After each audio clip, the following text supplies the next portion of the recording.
Ton enfant a de la difficulté à être attentif? Tu as l'impression qu'il oublie les consignes après 2 secondes ou qu'il veut juste pas t'écouter, ce qui fait en sorte que tu dois répéter 1000 fois la même consigne?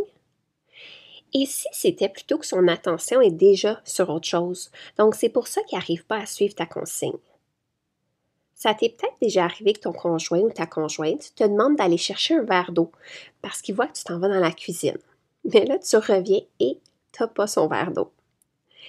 Tu as peut-être écouté sa demande à moitié ou peut-être que ton attention était déjà concentrée sur la raison pour laquelle tu allais dans la cuisine au départ. Donc, une fois que tu as accompli ta mission initiale, ben, tu as complètement oublié que ton conjoint t'avait demandé un verre d'eau. On est certaine que comme parent, avoir la tête pleine d'un million de choses, c'est quelque chose que tu comprends très bien. Ben, pour nos cocos, surtout ceux qui ont des défis au niveau de la concentration, c'est un peu la même chose. Leur cerveau est souvent déjà plein d'un million de choses et ça roule à 100 000 à l'heure.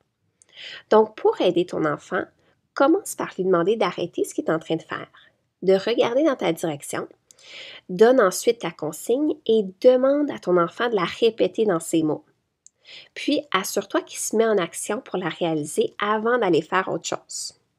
Tu vas voir, cette stratégie-là fait des miracles, pour les petits, mais aussi pour les grands. Alors, par exemple, ton enfant est en train de faire une construction de Lego.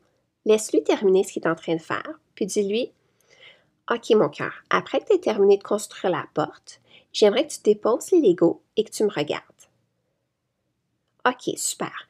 Maintenant que j'ai ton attention, j'aimerais que tu ailles ramasser ton manteau et ton sac que tu as laissé traîner dans l'entrée. Et après, tu vas pouvoir revenir jouer. Qu'est-ce que tu dois aller faire?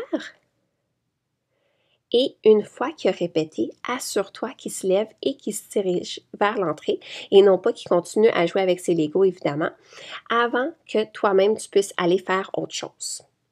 Alors, voilà un petit truc simple, mais qui peut faire un monde de différence. À bientôt!